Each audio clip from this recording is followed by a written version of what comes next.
Alabo al Señor por el privilegio que me concede de estar frente a ustedes, de estar frente a la iglesia del Señor y traer esta palabra que honestamente el Señor tiene un plan, el Señor tiene una agenda. Y anoche empezó a hablarle a las mujeres providencialmente, mis hermanos, de este mismo texto. Y yo creo que ese mensaje que Dios empezó a trabajar con las mujeres anoche, probablemente Dios tiene un plan no solamente para las mujeres, sino que también puso en mi corazón, yo sin conocer la agenda que tenía en esa conferencia, pero Dios puso en mi corazón este texto, que fue el mismo texto que compartieron con las mujeres anoche, para ver esta palabra profética que Dios tiene en medio de un tiempo de crisis como el que estamos viviendo. Y esta palabra profética a mí me llama la atención. Yo no quiero empezar justamente en el texto leído. Permítanme, para introducir esta meditación, esta exposición, irnos al principio del capítulo 17 del libro de Primero de Reyes. Dice allí el texto en el versículo 1: entonces Elías Tisbita, que era de los moradores de Galaad, dijo a Acab: vive Jehová, Dios de Israel, en cuya presencia estoy, que no habrá lluvia ni rocío en estos años, sino por mi palabra. Y vino a él palabra de Jehová diciendo: apártate de aquí y vuélvete al oriente y escóndete en el arroyo de Querit, que está frente al Jordán. Beberás del arroyo, y yo he mandado a los cuervos. Otra vez, mis hermanos, dice él: beberás del arroyo, y yo he mandado a los cuervos que te den allí de comer. Fíjese que Dios empieza a trabajar con la vida de Elías. Luego vamos a ver a Dios trabajando también, siguiendo trabajando con la vida de Elías, pero también trabajando con el corazón y la vida de una mujer viuda. Pero cuando les digo que Dios empieza a trabajar primero con Elías, es porque Elías recibe de Dios una palabra. La palabra que Elías recibe de parte de Dios es que por medio de él, mediante su ministerio, no habrá lluvia ni rocío en toda la tierra. Por ende, se va a desatar una gran sequía. Por resultado de la sequía, entonces una hambruna. En esto entonces está avecinándose un tiempo de crisis sobre la nación. Es en este tiempo de crisis entonces que Dios empieza a trabajar con el corazón de Elías. Y le dice Dios a Elías: vete a esa tierra donde tú vas a habitar al lado del Jordán y vas a tomar agua del arroyo. Y escúcheme bien, esto es lo que me llama la atención, que Dios le dice a Elías que tú vas a tomar agua del arroyo, y yo he mandado a los cuervos que te den de comer, a los cuervos para que te alimenten. Y yo digo, ¿qué está pasando aquí? Dios está obrando un milagro, porque si usted conoce la naturaleza de un animal que se llama el cuervo, a lo mejor usted ha oído un refrán, un famoso refrán que dice que cría cuervos, ¿y qué va a pasar? Te sacarán los ojos, porque no hay animal sobre la tierra. Bueno, pueden haber muchos animales sobre la tierra, pero una de las características que resaltan la vida del cuervo es que el cuervo todo lo quiere para sí y solo para sí. El cuervo es un animal que no sabe compartir. Sin embargo, Dios le dice a Elías: vete allí, bebe agua del arroyo, y yo he dado una instrucción a un animal que tiene por naturaleza no compartir, que comparta comida contigo. ¿Se da cuenta usted de cómo Dios está trabajando en el corazón de Elías? Elías entonces como recibió palabra de Dios, así mismo hizo. Se fue y dice la escritura, mire conmigo el versículo 5, y él fue e hizo conforme a la palabra de Jehová, pues se fue y vivió junto al arroyo de Querit, que está frente al Jordán, y los cuervos le traían pan y carne por la mañana, y pan y carne por la tarde, y bebía del arroyo. ¿Se da usted cuenta del gran milagro que empezó Dios a hacer en la vida de Elías y cómo Dios, trabajando en su corazón, le dijo: quien te va a sustentar soy yo, y yo voy a usar el medio que tú menos te imaginas para traer a tu vida sustento? Mis hermanos, y en el tiempo de crisis que estaba viviendo Elías, Dios usó lo que nadie se puede imaginar que puede ser usado por Dios para traer sustento a su siervo. No contento con esto, dice la Biblia que se secó el arroyo, ¿verdad? Versículo 7, pasado algunos días se secó el arroyo porque no había llovido sobre la tierra. Es entonces en este contexto, en el contexto de que ya no hay más agua en el arroyo, que Dios le dice a Elías en el versículo 7, vino luego a él palabra de Jehová diciendo: levántate, vete a Sarepta de Sidón y mora allí. Escucha bien, mis hermanos, la instrucción de Dios. He aquí, yo he dado orden allí a una mujer viuda que te sustente. Uno se pregunta: ¿y con qué está trabajando Dios? ¿Dios está trabajando con la viuda o Dios está trabajando con Elías? Bueno, en la historia que veremos, en la historia que estamos viendo, vamos a ver y estamos viendo que Dios está trabajando con ambos corazones. En Elías está resaltando la provisión de Dios, la fidelidad de la provisión de Dios, usando los medios más inverosímiles. Y en la viuda ya veremos qué va a pasar, qué estará haciendo Dios con la viuda. Permítanme, mis hermanos, una vez más, tener una palabra de oración solo para pedir que Dios utilice esta palabra en particular para también traer renuevo a su corazón y al mío. Padre, es en el nombre de Jesús que nosotros acudimos a ti con alabanzas, bendiciendo tu nombre, reconociendo que tú eres nuestro Dios, que tú eres nuestro Señor, que tú eres nuestro proveedor, que es de ti que viene nuestro sustento. Por tanto, Padre, sabemos que nuestro Señor Jesucristo nos enseñó que no solo de pan habríamos de vivir, sino de cada palabra que sale de tu boca.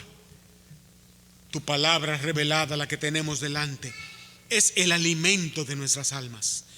Por eso te pedimos, Señor, en esta hora, aliméntanos por tu palabra. Alimenta a tu pueblo que necesita escuchar tu voz. Te lo pedimos en el nombre de Jesucristo. Amén. Amén. En primer lugar, mis hermanos, vamos a ver cuál es la condición de la viuda. Como ya he mencionado, Dios ha empezado un trabajo, una obra con el corazón de Elías, demostrándole que Él es el proveedor. Y si Dios pudo usar los cuervos para traer alimento, sustento diario a Elías, Elías entonces no tenía nada que temer de parte de Dios. Él iba a hacer todo cuanto Dios le dijera que hiciera, porque ya él estaba confiado en el Señor. Y Dios le dijo: vete para ese lugar, para Sarepta, y yo voy a enviar una viuda para que te sustente. Pero mire, lo primero que entonces nosotros nos encontramos en el versículo 9 es que cuando Elías decide obedecer a Dios, se encuentra con la mujer viuda. Dice allí: vete a Sarepta de Sidón y mora allí, y he aquí yo he dado orden allí a una mujer viuda que te sustente. Versículo 10, entonces él se levantó, se fue a Sarepta, y cuando llegó a la puerta de la ciudad, he aquí una mujer viuda que estaba recogiendo leño. Quiero resaltar, mis hermanos, estas dos condiciones de la mujer.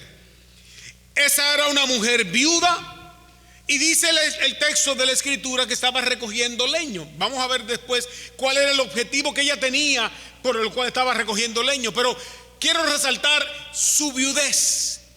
¿Por qué? Porque se sabe que en estos tiempos en que está relatándose esta historia, había muchas mujeres viudas. ¿Por qué?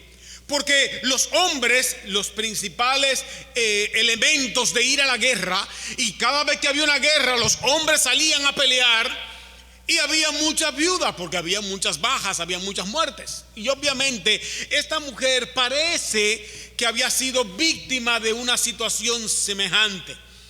Por ende, cuando se moría el individuo que traía el sustento a la casa, una mujer viuda tenía muy pocas esperanzas. Una mujer viuda no tenía entonces el mismo desenvolvimiento, no tenía la aceptación social, no había planes sociales de la gobernación o del rey, no había ninguno de esos tipos de planes que ayudara a las viudas. Las viudas entonces la pasaban mal en ese tiempo. Y en el caso de ella, esa era una mujer que había sido desprovista de todo cuanto tenía. Luego ella dice: yo tengo solamente una pequeña porción de comida y aquí estoy. El segundo elemento que dice la Biblia es que ella estaba recogiendo leña. Había salido de la comodidad de su casa y deseaba poder hacer lo máximo, lo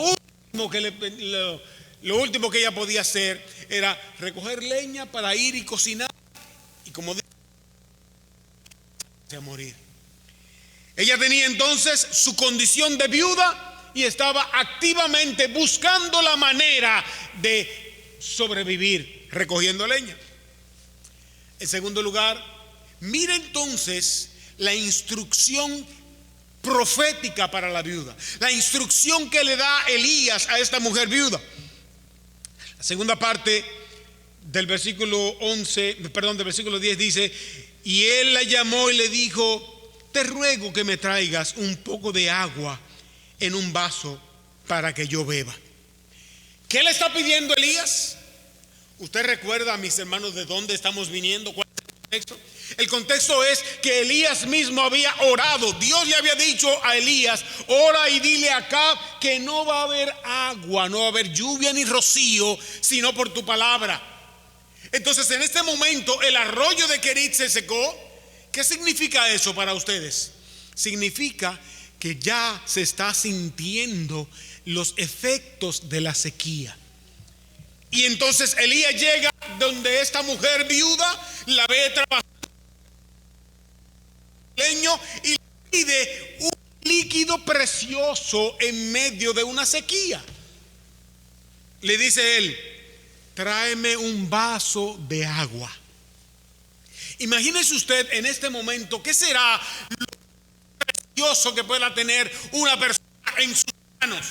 O a lo mejor no lo tiene en sus manos, o a lo mejor lo está escaseando. Eso que la gente atesora es que Elías, como siervo de Dios, le está pidiendo a esta mujer.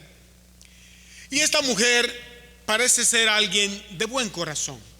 Esta mujer parece ser alguien que tiene una buena actitud y sabe que aunque ella tiene aunque está en ese periodo de escasez, dice la escritura que, versículo 11, y yendo ella para traérsela, óigame, ella tuvo la actitud de sacrificar lo poco que tenía para darle al siervo de Dios. Pero él no contento con pedirle agua, también le dice, él la volvió a llamar y le dijo: te ruego que me traigas también un bocado de pan en tu mano. Ya entonces la petición era como demasiado. Ok, yo te puedo dar un poco de agua, está bien, estoy necesitado de agua, pero te puedo compartir un poco de agua.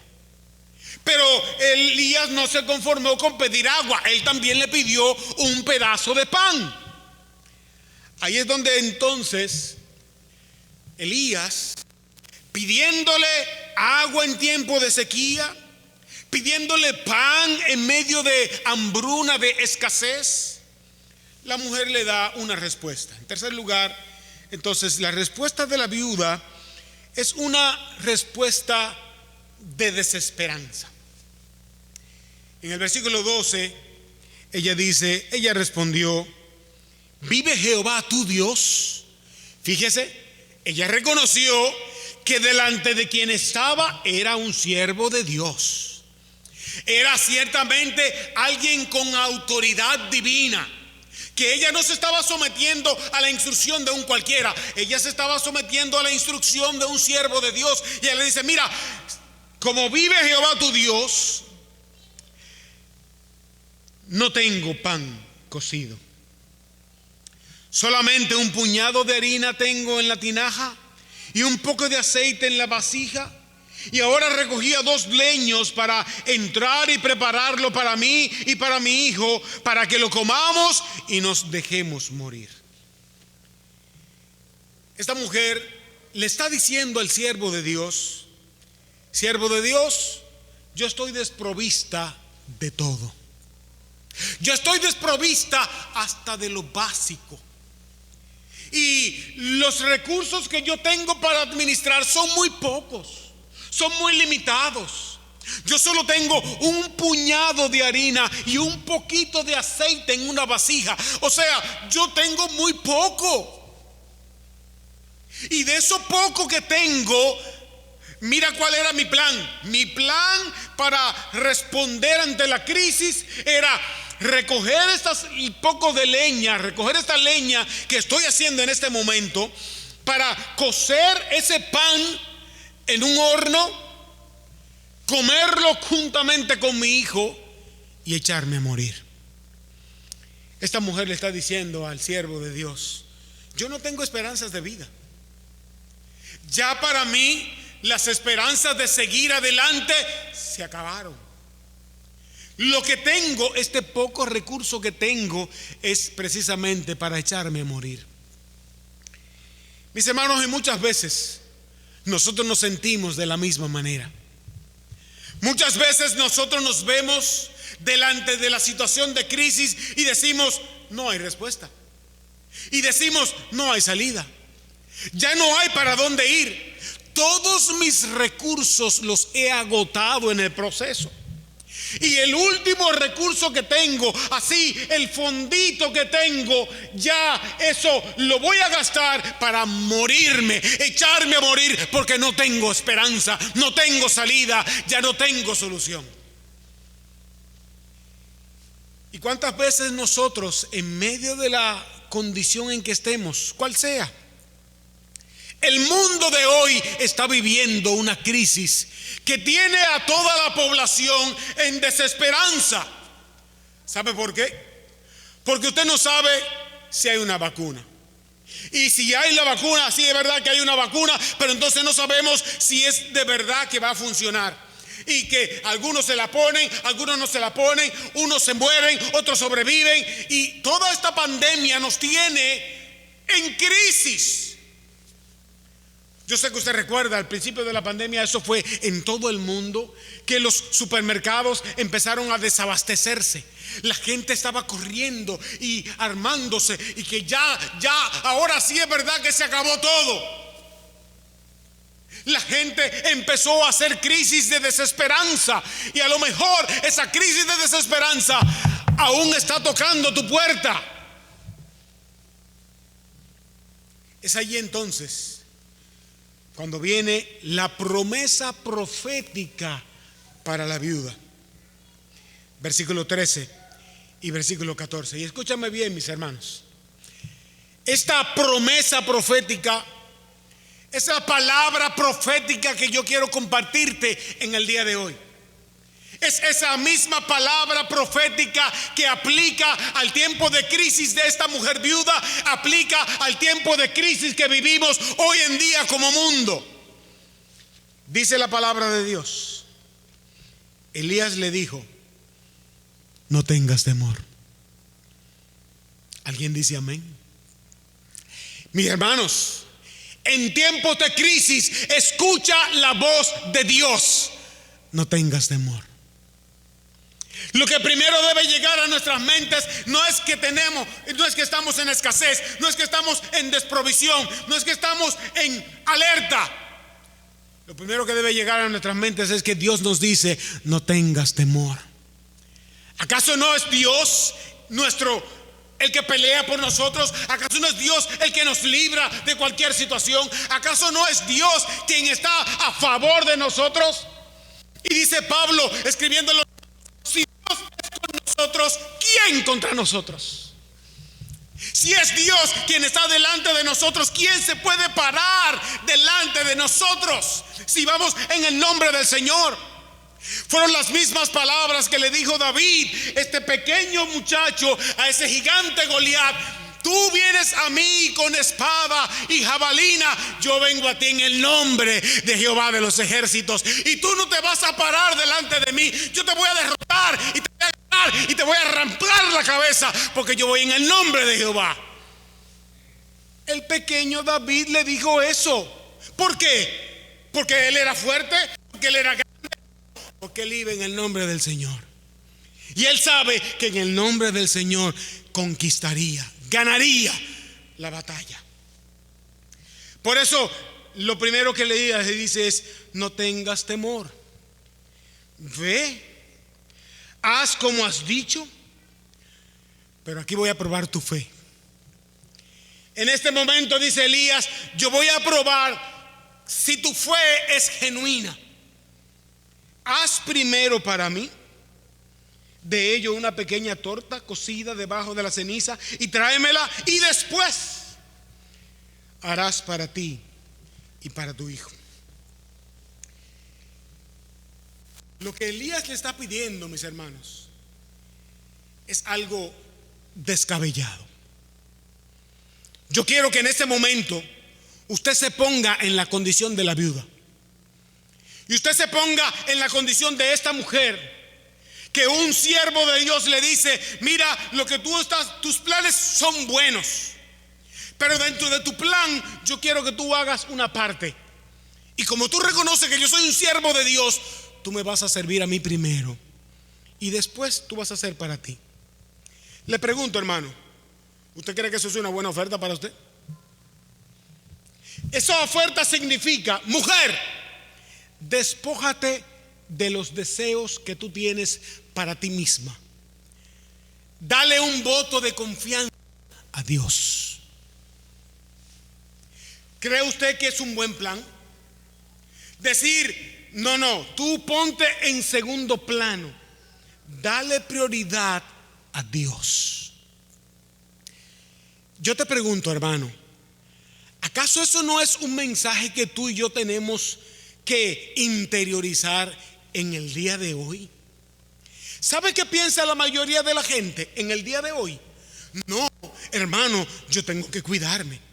No, hermano, yo tengo que excusarme. No, yo tengo que hacer cualquier cosa para yo no contagiarme con ese mal, porque yo no sé cómo me va a dar. Yo no sé si me va a matar. El problema con eso, mis hermanos, es que la gente ha llegado a tal extremo que ha puesto a Dios detrás y sus intereses delante. Lo que esta mujer está recibiendo como reto es: pon a Dios delante y tus intereses detrás. ¿Alguien dice amén? Mis hermanos, el llamado aquí es a darle la prioridad a Dios, a poner primero la agenda de Dios y la tuya después. Tu agenda, tus planes pueden esperar, los planes de Dios no deben esperar. El pastor hacía ahorita un llamado, hacía una reflexión del llamado que tenemos nosotros de impactar este mundo con el evangelio de Jesucristo. Yo te pregunto, ¿y cuál es la razón por la cual tú y yo en el día de hoy no estamos compartiendo el evangelio? No porque hay que tener cuidado, porque el distanciamiento, porque, óyeme, el plan de Dios va primero, el tuyo después. Debemos obedecer primero a Dios, luego a cualquier otra gente. Tenemos que poner delante entonces qué quiere Dios, cuál es el plan de Dios, dónde quiere Dios obrar, qué quiere Dios hacer. Sí, mis hermanos, todo esto nos ha llevado a pensar cómo nosotros podemos replantear nuestro impacto como comunidad evangélica. ¿Cómo podemos hacer la obra de Dios en medio de este caos, de esta pandemia, de este desorden, de esta crisis mundial? Mis hermanos, no es cómo tú te vas a cuidar lo que debe ser primero, es cómo haremos la voluntad de Dios lo que debe ser primero. ¿Cómo vamos a obedecer a Dios? Es lo que debe ser primero. Dios nos ha mandado, Dios nos ha llamado a congregarnos. Dije, hermanos, pensamos más en los planes de Dios que en los planes nuestros. Magnífico. Yo no estoy llamando aquí a que entremos en el desorden. Lo que estoy llamando es a que sí, cuídese, hermano, pero haga la voluntad de Dios.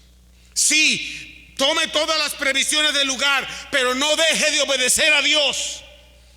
No deje de hacer lo que Dios nos ha mandado a hacer. Y parte de lo que Dios nos ha mandado a hacer continuamente, es predicar el evangelio de nuestro Señor Jesucristo.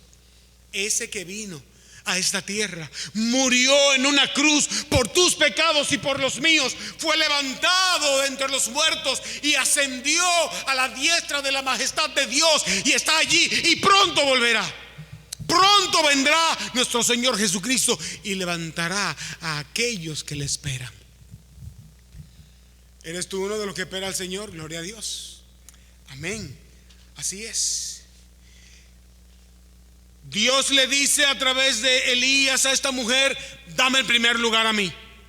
Dame el primer lugar a mí, porque habrá provisión de parte de Dios. Dice el versículo 14: porque Jehová, Dios de Israel, ha dicho así: la harina de la tinaja no escaseará, ni el aceite de la vasija disminuirá, hasta el día que Jehová haga llover sobre la faz de la tierra. ¿Qué dices a esta mujer? Habrá provisión de parte de Dios. Dios va a traer descanso a la crisis. Amén, mis hermanos. Habrá provisión de parte de Dios significa que Dios va a estar allí, mis hermanos, cuidándote. Dios va a estar allí haciendo su obra a través de ti. Que te infecte del COVID. Déjeme decirte, mi hermano, gloria a Dios si te infectaste del COVID haciendo la voluntad de Dios. Amén. Yo sé que el pastor, la familia pastoral puede testificar algo similar. Ellos fueron positivos del COVID. Pero ¿qué estaban haciendo ellos? Estaban cuidándose, sí. Se estaban cuidando, estaban tomando todas las medidas de previsión del lugar, sí, lo estuvieron haciendo, pero también juntamente con esa agenda estaban haciendo la obra de Dios. Si se enfermaron haciendo la obra de Dios, gloria a Dios. Dios los guarda, Dios los libra. Y le pregunto, ¿qué es lo peor que te puede pasar? Te pregunto, mi hermano, si te infectas de esta pandemia, ¿qué es lo peor que te puede pasar? Morirte. Bueno, déjeme decirle las palabras del apóstol Pablo.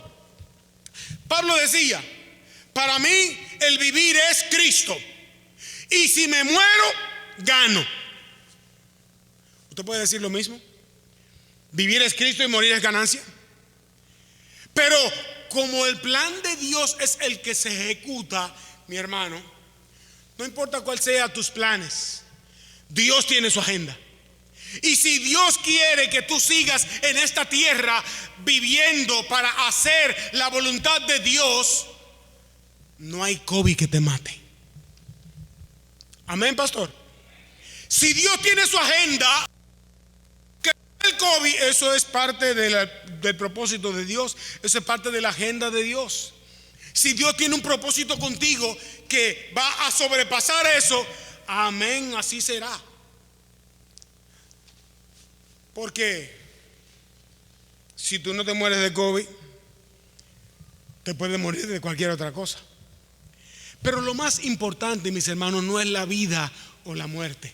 Lo más importante es hacer la obra de Dios.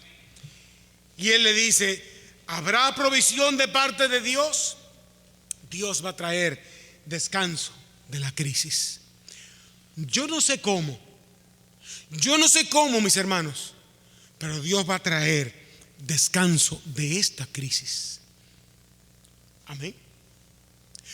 Yo no conozco otra vez la agenda de Dios en este sentido, pero ya sea que aprendamos a vivir con esta enfermedad, o ya sea que se descubra una inyección, una vacuna efectiva para la enfermedad, Dios va a traer descanso a su pueblo. ¿Lo creemos? Yo lo creo. Dios dará la salida. Finalmente, en quinto y último lugar, vamos a ver la reacción de la viuda ante esta palabra profética. Versículo 15. Dice: entonces ella fue e hizo como le dijo Elías, y comió él, y comió ella, y comió su casa muchos días. Versículo 16: y la harina de la tinaja no escaseó, ni el aceite de la vasija menguó, conforme a la palabra que Jehová había dicho por Elías. Esta mujer creyó a la palabra de Dios, creyó a la palabra profética, creyó a la instrucción profética del siervo de Dios. Y al creer entonces en esa palabra profética, obedeció la instrucción que le fue dada. Y así mismo lo hizo ella. En este salto de fe, ella fue e hizo exactamente como le dijo el siervo de Dios. Y dice la Biblia que comió él, comió ella, comió su casa muchos días. Mis hermanos, cuando decidimos obedecer a Dios y su palabra, Dios respalda sus promesas con nosotros. Cuando nosotros decidimos hacer de nuestra prioridad la prioridad de Dios, o hacer de la prioridad de Dios nuestra prioridad, Dios respalda lo que nos ha dicho. Por eso, mis hermanos, el mensaje principal es: no tengamos miedo. No tengamos temor de obedecer a Dios. No tengamos temor de hacer lo que Dios nos ha mandado a hacer, porque Dios nos va a respaldar.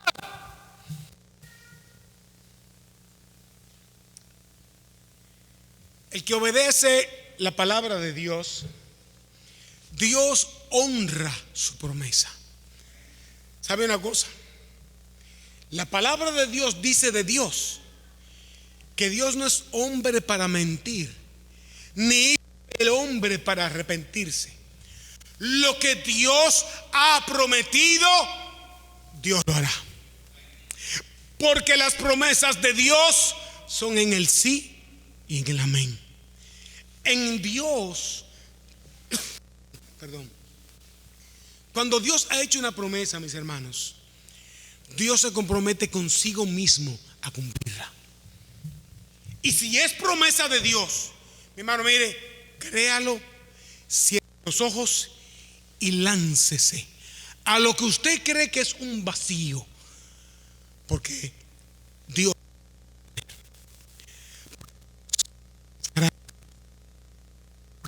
vendrá para tomarle la mano, para recibirle y saber que Él va a respaldar lo que le ha dicho. Mis hermanos, dice la Biblia, con esto quiero terminar: la harina de la tinaja no escaseó, ni el aceite de la vasija menguó, conforme a la palabra que Jehová había dicho por Elías. Una de las características que Dios en su tiempo me ha enseñado es que Dios es fiel. ¿Usted sabía eso? Dios es fiel. Independientemente de lo que sea, Dios es fiel. Dios no puede negarse a sí mismo. Si hay algo que Dios no puede hacer, Óigame, el Dios todopoderoso que todo lo puede hacer, hay algo que no puede hacer. Dios no puede negarse a sí mismo. Dios no puede ser contrario a lo que Él ha dicho que será. Y yo le pregunto, ¿quién le ha prometido ser su proveedor? ¿Quién le ha prometido a usted ser su sustentador? ¿Quién le ha prometido a usted ser el todo para su vida? ¿Quién le ha prometido a usted ser el que le lleva de la mano, el que le guía en tiempos de crisis, el que le guía en tiempos de abundancia? Así como dice el Salmo 23, el que le hace atravesar por el valle de la sombra de la muerte. Se llama Dios, a quien tú llamas tu Padre, a quien tú llamas tu pastor, a quien tú llamas tu Señor. Que Dios entonces nos ayude a anclar nuestras vidas en las promesas de Dios y dispuesto a obedecer lo que Dios nos ha mandado a hacer. Escucha esta palabra, iglesia. No tengas temor.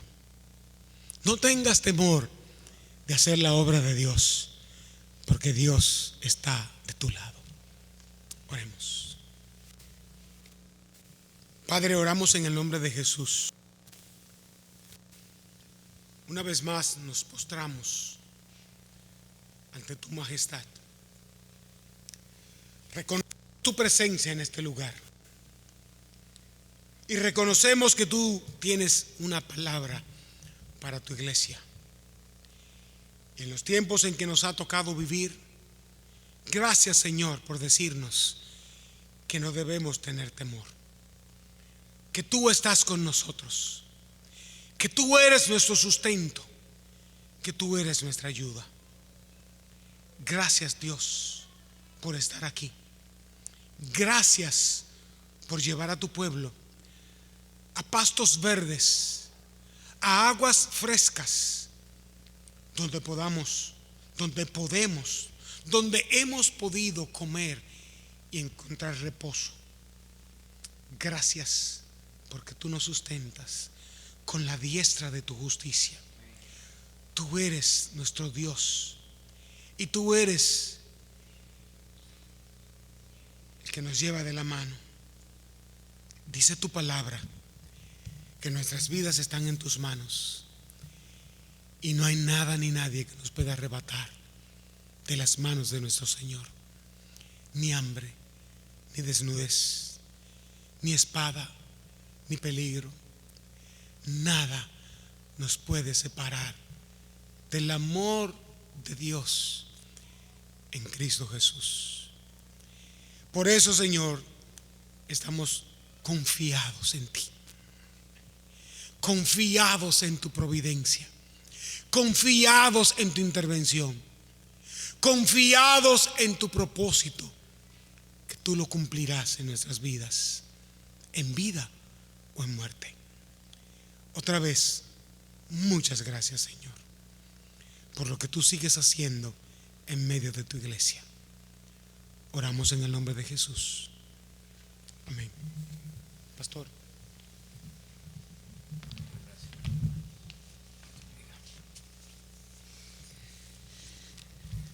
La mesa está servida y el plato el Señor nos los puso a nosotros en nuestras mesas.